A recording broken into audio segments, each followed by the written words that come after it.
Court is back in session. Okay, everyone can be seated. Doing good? Keep my eyes.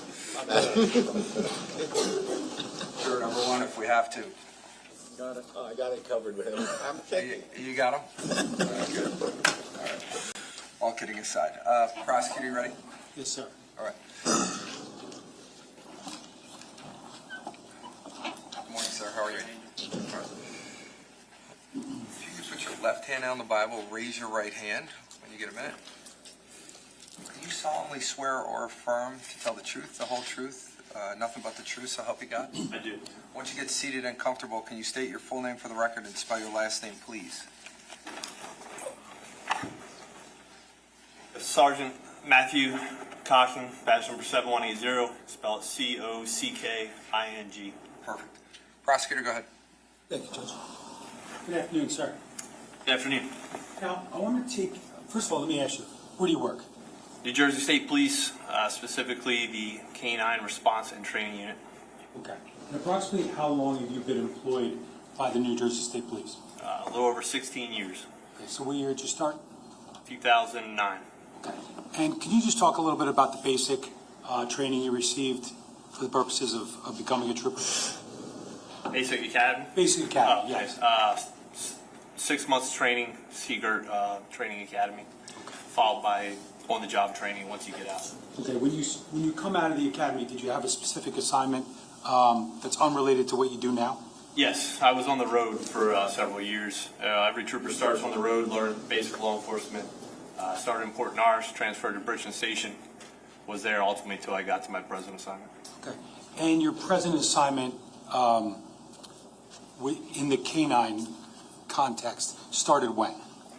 I got selected, I interviewed and got selected to go to K9 in 2013. Initially went to the K9 South Squad. Our unit's comprised of regions, North, Central, South, and a training academy. I worked the South Squad for from 2013 to approximately early 2022. I was then transferred to the training academy where my primary assignment is now, training canines. Now, just want to approach, I want to show you what the mark is, S435. Just going to show you what the mark is, S435. Do you recognize that, Sergeant? Yes, sir. And what is it? It's a basic outline of my canine career resume for my one specialty of human remains detection, specifically cadaver. Does that resume, does it delineate dogs that you've had, related to your patrol? Yes, in the canine unit, many of us have multiple canines. I started with just one canine, one specifically. I have two currently, different disciplines. This resume in particular is for human remains detection or cadaver. I've worked that since I came to K9 in 2013. Now, does that resume, does it ultimately document some of the uses of the canine for cadaver detection? Yes, it gives a brief history of my experience and background, including what partners I've been assigned, jobs that he's been on, training, successes. Okay. Now, with respect to this particular incident, can you tell us the name of the dog or the canine that you were utilizing at the time? Canine Creed is my first partner. Okay. And your first partner was at approximately 2013? I got him, yes, end of 20, would have been August time frame, July of 2013. We went through initial training, which was patrol class, and then followed by his scent discipline, which was cadaver. Finished that up in June of 2014. How long is that scent discipline, the cadaver training? Cadaver specifically? Sure. That was scent class. I went through Bergen County Training Academy. It was 10 weeks, approximately a little over 400 hours of training. Various different types of environments pertaining to that specific odor. You want to get in detail with that? Well, you mentioned that part of the training was different environments, correct? That's correct. What types of environments are we talking about? When I say HRD, it's human remains detection. These are my questions. HRD dog specifically could be almost any environment, from outside, indoor building, collapsed structures, fire scenes, individual rooms, vehicles, natural accidents, Boats, water, boat, basically anywhere where there could be injury or trauma to a human being. Okay. And can you tell us about, based upon your experience at that academy, how you go about training the canine, in this case Creed, to be able to delineate the odor of human remains? He's trained on just that, human remains. It starts with the imprinting process. We imprint the dog on the odor, teach them how to find that specific odor. Then over the course of the 400 hours and 10 weeks, we do multiple different levels of the odor. Threshold, i.e. being threshold meaning all the way down to a small drop of blood to a whole human being in varying environments. Fire scenes, collapsed structures, collapsed under debris, underwater, from drowning victims, you name it. All different levels of that decomp. Could be fresh, could be years old. It just depends on the different scenario that you're presented, but the dog's trained on all facets of that. And ultimately, is there any sort of certification or testing procedure that happens during that Sen Academy? At the completion of the class, yes, you're certified, and then we're required to do AG, Attorney General guidelines, determines K9 guidelines in New Jersey. We have to do a minimum of 6 trainings a year, 2 biannual recertifications, so twice a year you're being recertified in that particular odor. Additionally, on here, the USPCA Scent Trials, this is an outside entity, K9 certification. You go through that trial, you get an outside entity, certify the team as well. Just another way of saying the dog knows the odor. Now, was there a point in time, specifically in November, particularly November, I think it was the 20th, 2018, where you became aware of an incident in Monmouth County? Yes. Okay. Was there a point within the coming days when you were contacted by somebody from the Monmouth County Prosecutor's Office in order to potentially deploy Creed at a particular location? If I recall, it was the night prior. I was requested to come assist the day that you have noted. Now, did you ultimately, as part of this case, did you ultimately respond to a location in Ocean Township, New Jersey? Yes. Did you recall the address? If you don't, that's okay. I'll say if you have my report, I have. Sure. I'm going to show you what's been marked as S436 for identification. Thank you. Do you recognize that document?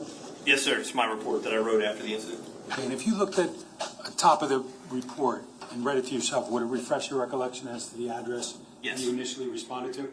27 Tilton Drive. Okay. Now, to be clear, your response to 27 Tilton Drive, was that the first location that Creed was utilized for purposes of this investigation? Yes, that's correct. And when you responded there, did you meet with personnel from the Monmouth County Prosecutor's Office? That's correct. And was there a point in time when you were specifically asked to deploy Creed in a particular location outside of the home? Yeah, that day I deployed to multiple locations, that being the first one. It was just, all that was relayed to me was they had a suspicious fire, suspected possible criminal in nature, and just asked me to assist finding any evidence that could assist the case at multiple different locations. Do you want me to go through? So specifically, I'm going to ask you about a vehicle that was located in the driveway of 27 Tilton Drive. Do you recall making observations of the vehicle there? Yes. Okay. And does your report indicate the actual specifics of the vehicle? Yes. Will that refresh your recollection? Yes, sir. Yeah, Tilton Drive, that was the first place I went. Ultimately, I was asked to use my partner to search the vehicle, the exterior of the property, and the interior of the property. I started with the vehicle first, which would be a white Porsche, New Jersey registration, Delta Charlie Juliet 3105. Now, how do you go about or prepare Creed in order to deploy him in a vehicle like this one on that day? Day over, you're referencing training. No, I'm sorry. Yeah, I should be more specific. You bring the dog to that location. Oh, for the search. Yeah, for the search. Understood. And that white Porsche Macan. How do you actually deploy Creed there? Yep. First thing I do is I gathered all the information like we spoke. I then do a quick safety walk, mainly just to make sure it's safe to deploy my partner. He's not going to injure himself. After that, I typically standard 5-foot lead, unless I need a longer lead, job specific. I put an orange vest on him. It's just a visible orange vest that he uses when he's working. Okay. And ultimately, where does he start with respect to that vehicle on this date? I think it's November 23rd of 2018? Yep. On this date, I decided to do the exterior first. Exterior sniff is just me detailing the vehicle as I go around. Once I do the exterior, then I proceed to the interior of the vehicle. Now, did you ultimately run Creed around or let him run himself around the outside of the Macan? Yes, I did the outside of the vehicle without any changes in behavior, anything from the dog that I noted of importance. Then I opened up, I referenced my report, I believe it was the passenger door.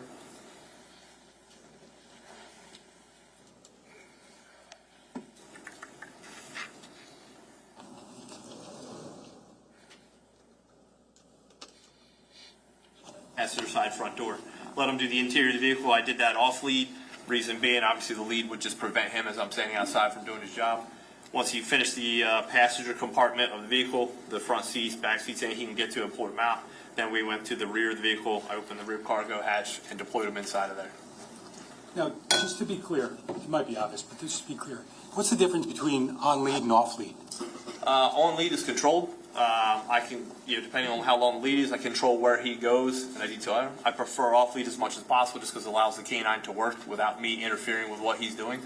And ultimately, my job is just to read his behavior and observe what he's doing during the searches. There's a multitude of different things I'm looking for in his behavior when he's doing his job.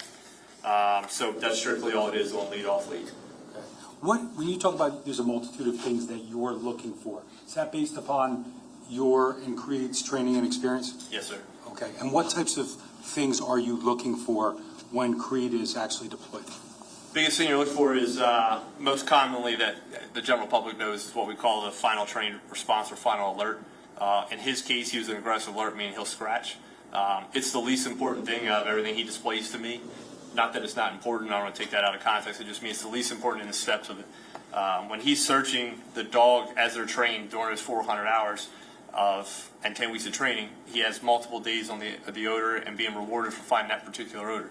So when a dog gets an odor, something he knows he's going to be rewarded for, the endorphins, everything in his brain start to drop, and he has physiological changes that he can't hide. And you guys have pets, think about, you get a treat, or your toy, his favorite toy, whatever it is, they get excited, right? It's no different here. He starts getting an odor of what he's trained and imprinted on. There's things he can't hide. His tail starts wagging. First thing dogs do is they close their mouth because they pant when they're working. When they start taking the odor through their nose, the first thing they do is close their mouth because they're taking all available odor through their nose because they're trying to differentiate what they're smelling. That's called they do shallow breaths. It gets real fast rather than when they get excited. Another thing they do, the tail wag. They start bracketing. Head spin when they go by on odor. All those physiological changes a dog cannot fake. They can't make it up. It's not nothing they can control because the endorphins are now taking over. In their mind, they're getting close to their reward. So that's the order of things that I'm looking for as a handler. Dog may be interested in something, he'll move on. If it's an odor he's trained on, he's trained to go to source, and he'll follow all the way as close as he can get to source before you'll ever see that final or trained response. Does that answer your question? Certainly. Now, you deployed him, I think you said, next into the rear cargo area of the Porsche Macan. And what, if any, behavioral changes did you observe at that point in time? I'm going to reference the report again, if that's okay.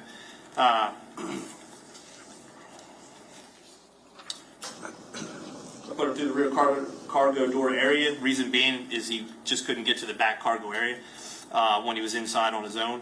Immediately began to exhibit behavioral changes indicating the presence of a few remains.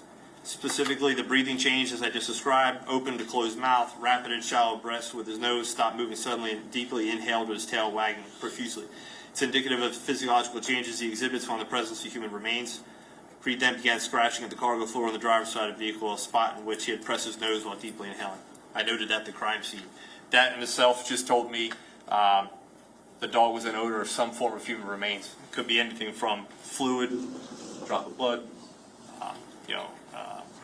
just odor there. My job at that point is to turn it over to crime scene, to just know what the dog located. Now, based upon your training and experience with Creed in particular, can the odor be enough? Like just odor as opposed to something physical like blood or some sort of stain or? Yes, we call it transfer odor.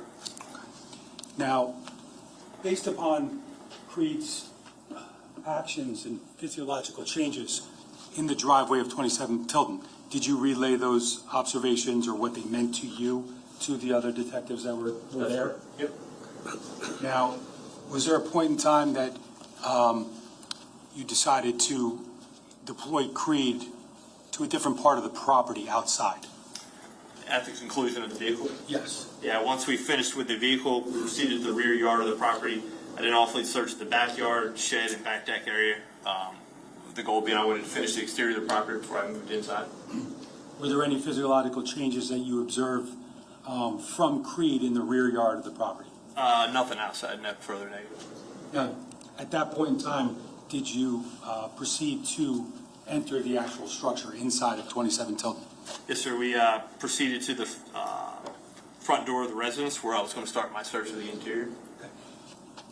Now, searching a house like that, is that something that you would do, you and Creed would do the same way every time, or does it depend on a variety of factors? The environment dictates the layout of the house, damage in this case. But I do it systematically floor by floor. I'll search a room the same way, but in the order that I do it, based on also debris and change. But each particular floor, no, it doesn't necessarily have to be the same. I come up with a plan where I ensure that I get adequate coverage of everything inside and out. Okay, you referenced damage, correct? Yes, sir. Was there damage that, even before you went in, that you were made aware of? I obviously knew it was a fire scene, which changes things a little bit because obviously safety for the dog. In this instance, my goal was to do everything that was easier for him to traverse and then end where the damaged area. Had Creed ever been deployed in a home that had suffered fire damage? Absolutely, yes. Now, can you just tell us generally, or specifically how, excuse me, how you deployed Creed at 27 Tilton interior? Yep. So first thing I did was go to the front door. Prior to even starting, I observed what appeared to be what appeared to be a blood smear on the wood trim below the front door. I noted that to crime scene, let them do their thing. Once we proceeded, I then deployed Creed for an off-lead search of the interior of the residence. Again, preferably off-lead, just because it allowed him to work on his own, unimpeded by me holding him up with a lead. We did the first floor. I just assisted detailing him. What I mean by detailing is I let the dog go into a search. If I feel like there's somewhere he didn't get to, I will go in and actually detail, just direct him to areas. I do this to ensure adequate coverage that he didn't miss anything within a particular room and or building. We did the first floor. Then we proceeded to the second floor. I ended up doing all the bedrooms and the bathrooms. I made a note that the master bedroom and bathroom sustained minor damage resulting from the fire. Completed the search of the second floor without any changes in behavior. Then I proceeded back down the first floor to end at the basement. Okay, so do you recall how you actually, entered and deployed Creed into the basement? Yes. How was that? Stopped at the top of the basement steps. Obviously knew that there was debris down there just from what I could see. At the top of the steps, set him down off lead on the steps. Reason being, let him go down, do his thing. I can kind of watch, and then I followed him down once he got started. Okay. Now, do you recall where Creed went upon kind of getting to the bottom of the basement stairs and into the basement? Yep. Yes, sir. Immediately began searching the rubble in the southeast corner of the basement, which is the heaviest damaged area. He went through on his own first. Okay. And did you follow him there? Yeah, yes, sir. I could see him from where I was at, and then I proceeded to him, yes. Okay. And what, if any, observations did you see within Creed's behavior? Again, I noted in my report it was what was perceived to be the origin of the fire. He immediately began behavioral changes indicating the presence of human remains. And I'll repeat them for you guys. The breathing change, open to closed mouth, rapid and shallow breaths, while his nose was rapidly bracketing the pile. What I mean by bracketing, when a canine gets an odor, they will work it. And a bracketing, like if the wind was blowing in my face here and your odor was coming from that wall, the dog is going to get to the edge of the odor cone, go back to the other edge of the cone, and they're going to keep bracketing back and forth until they get the source. And you should see that get smaller and smaller. He was bracketing the pile of debris. When they're trained to get to source and you have if there was odor under my hat, you might see a dog kind of circle it. They're trying to find other avenues in to get all the way to that source. That's another form of bracketing. He did that on the debris. He then buried his head into the debris, pulled it out, and began scratching at the pile. His final trained alert, as I said to you guys earlier, is a scratch. That was indicating to me that he has got as close as he could get to source or was on source of that odor. At that final alert, that's his final alert to source of human remains. As a result, me and Detective Catalona started sifting through the debris where he alerted. It was a mess, fire debris mess. It was kind of all melted together, fire debris, if you can imagine, and the water has kind of frozen. You would be keep describing that, sir, before I go? No, I just want to show you what's been marked as S1. It's A. Slide 111. I'll show you. Slide 111. Do Yes, sir. you recognize what that depicts? Yes, sir, basement. Okay. Is that the area that Creed ultimately detected the presence of human remains? Is that depicted in that photograph? Yes, sir. So specifically remember all the feathers from the pillow or whatever that had been. I just published slide 111.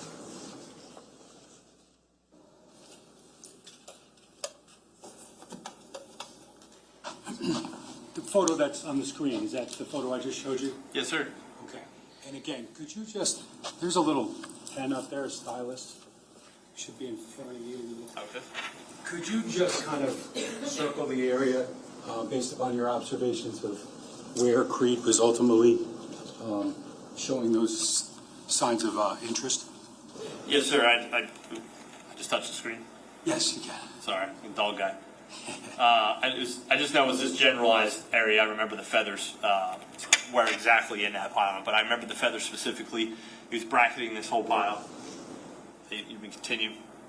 Yeah, I mean, if you'd like to further explain, that's fine. No, at that point, I noted it to the crime scene detective. We started sifting through, and ultimately what he was alerted, we found a piece of a plastic container. Again, it was all melted together from the heat and frozen with the water from the firefighters putting the fire out. The plastic container, we inserted a piece of plastic with a blanket and clothing within the burned rubble, which had melted and frozen together in the fire. It was determined the clothing appeared to be jeans with possible blood stains on it. Detective Catalona photographed and documented the area. I directed Creed to search the remainder of the basement. He completed the remainder of it without any further changes in behavior. Can we keep going? No, I think after the dog had indicated to that area, was there a point in time where the pile of debris was actually taken by Detective Catalona, I believe, somewhere else? Yes, sir. I went back upstairs to the first floor with Creed. The only thing we had left was the garage. We completed that search of the residence. That way it was completely done. Search of the garage was completed without any changes in behavior. When I say without any change in behavior, so you guys understand, the behavior change like I described is what I'm watching. So when the dog doesn't respond at all, it tells me there's no odor available for him to smell in that particular area, and we move on from that area. So we finished the garage. Detective Catalona and Trooper Kyle, who was there assisting me, they moved the pile of frozen and the debris in which he had earlier alerted into the garage where it could be analyzed further. There's two reasons. One, to analyze it further. Two, I wanted to bring Creed back down to the basement after we had that known odor, removed it, to see if he would find anything else. And did you do that? Yes, sir. What happened when you brought him down to the basement? I'm sorry? What happened once you brought him back down to the basement? I brought Creed back to we did the garage. I brought Creed back in the garage, released him for another all-fleet search. Creed began searching the garage, clearing exterior walls. Again, we brought that known in. I did the entire room again. He did the walls, brought him back over to, after clearing the exterior walls, he approached the debris on the floor again and provided the same physiological alert as he did when he was downstairs. So at that time, pulled him off, got the same alert as I got before. In order to ensure that nothing of evidentiary value was missed, or we removed debris, I brought Creed back in the basement, and same with search the second time. He provided the same physiological alert, the same area of the basement that I have circled here. He was secured in my assigned troop car, and crime team started doing their thing, analyzing the clothing further. In the basement, didn't surprise me, alerted again. So odor travels, especially at a fire scene like this. Odor will travel with water. It's melted, so that whole area may smell like odor. He's going to alert to it again. It didn't surprise me at all. At that time, crime scene decided they took over to see if there's anything else and any further evidence. Now, what you just described about the actions at 27 Tilton, did that ultimately culminate after taking him back down to the basement?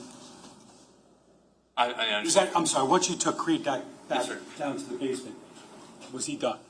Oh, yes, at that specific address? Yes. Yes, sir.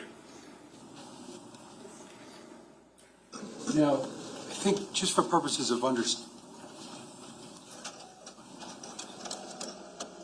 We're going to mark this as S1A, slide 111.1.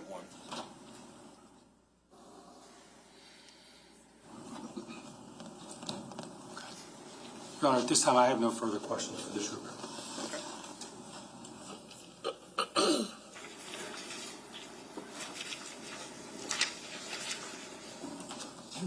If you could say. How you doing, sir?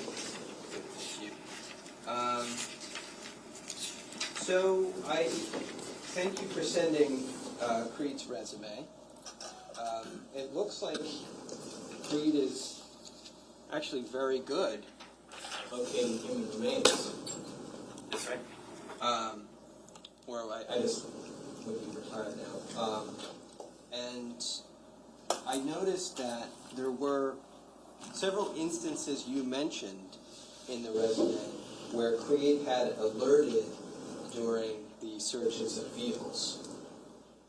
And that specifically, on May 11th of 2018, Creed alerted to the floor mat of a vehicle that he was searching, and that area was later confirmed to contain trace amounts of human blood. What was that date, sir? That was May 11th, 2018. You're referencing the Newark Police Department investigating. I am, yes. Okay. So it looks like that was an event that you referenced in the resume where Creed alerts to the floor mat of part of the carpet area of the driver's seat. Yes, sir. And then it's determined that Creed was actually right to look to that location because trace amounts of human blood were located there. Yes, sir. And then in March 20th of 2017, you were involved with the Missing Persons Unit and the Atlanta County Prosecutor's Office, it looks like.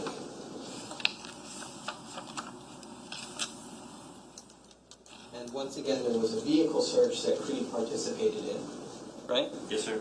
And again, Creed alerted to a section of the vehicle's interior floor area, and it was determined that Creed was right again in the sense that there was the presence of blood determined to be in that location as well. Yes, sir. Right? Now, obviously, you testified that there doesn't have to be blood for Creed to have alerted at scenes, and that the odor of the whatever it is that he's smelling can be enough. It doesn't have to be actual biological material, right? Well, it could be transfer odors. What is? I'm guessing what you're asking. Maybe. I guess what I'm saying is it doesn't have to be actual biological material on a location for Creed to alert, right? It doesn't mean that there's not biological material there just because you can't see it. Sure. I think that the last two things we talked about are a great example of that, right? Because in both of those situations, Creed alerted in a vehicle, right? Yes, sir. And then it was later confirmed that the area where Creed alerted actually contained human blood, right? Yes, sir. And now, when we say it was later confirmed, obviously that's not really your role in an investigation. Creed alerts, other forensic law enforcement personnel come in afterwards, right? Yes. And they say, okay, Creed alerted here, we're going to look here, and we're going to see what we can find based on that alert, right? Correct. It's a locating tool. Right. Canine is a locating tool. Now, Creed, it sounds like, was trained to do this by some kind of conditioning, essentially, such that he gets or got a actual physiological response that he interpreted as positive when he smelled human remains. Do I have that right? Yeah, I mean, there's a lot more to training, but yes, underlyingly, yes, he's rewarded for following the proper odor correct. Okay. So it's like, it's not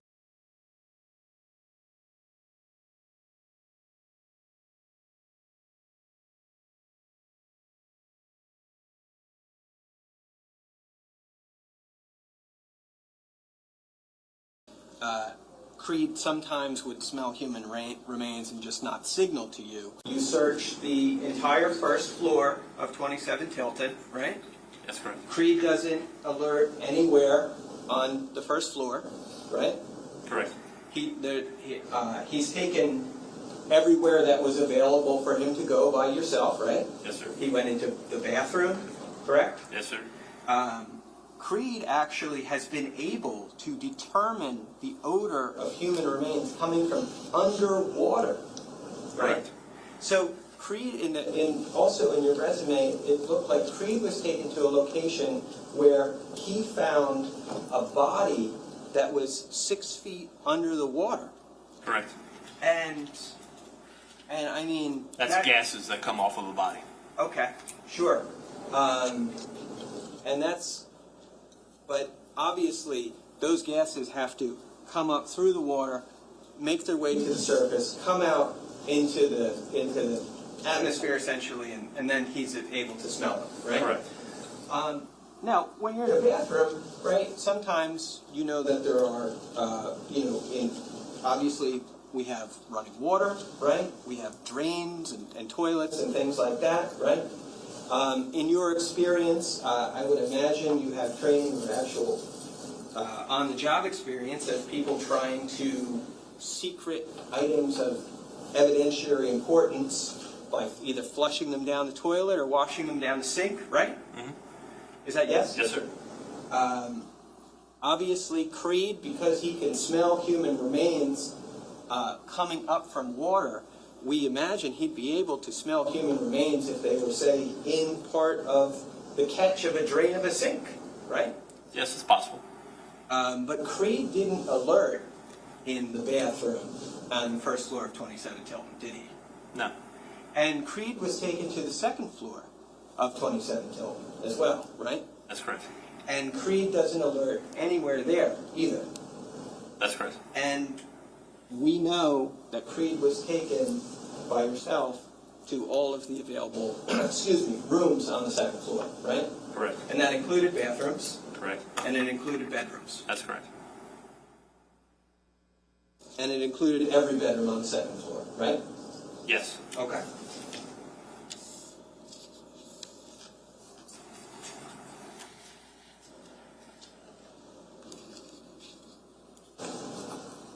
The term that you had used was, I believe, bracketing for Creed's... It's one of his physiological signs, yes. And that's actually where he's physically interacting with an item, or... No. As I explained before, bracketing is when a dog hits the edge of an odor cone, left and right.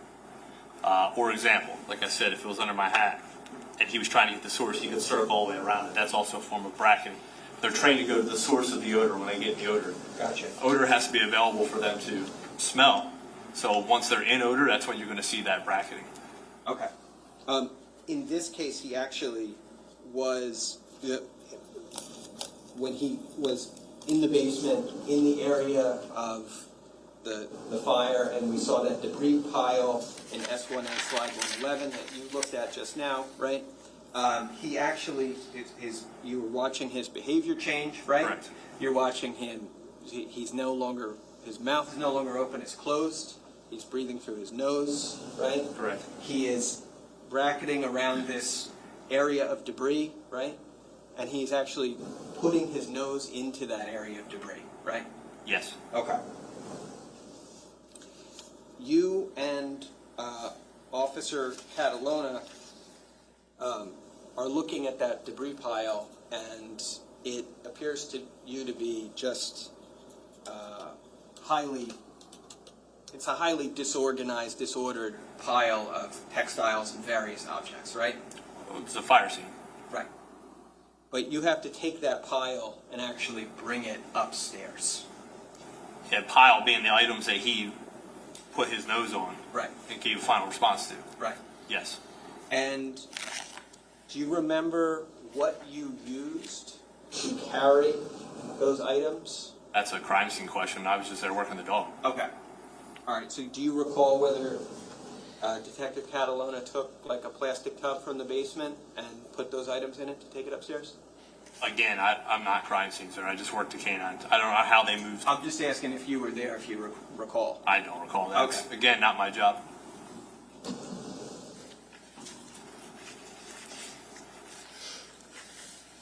And obviously, you know, in terms of what is in the dividing line of your job, when Creed alerts, that's obviously an area of interest, but that from that point on, it would go to other forensic personnel, right? Yes, sir. I viewed it. I try to observe what he's alerting to, but at the end of the day, the dog's a locating tool. Sure. I said, hey, he located this. He's alerting to this here.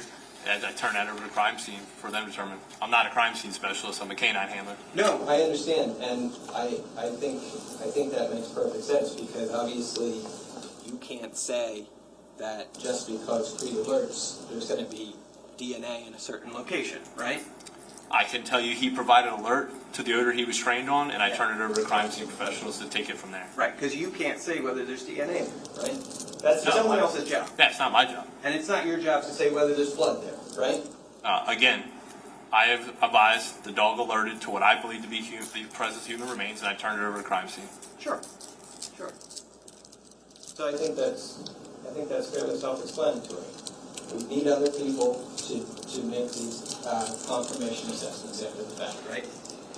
I'm not sure what you're asking me. What do you want to say, that I'm not a crime scene guy? No. I'm confused what you're asking me. No.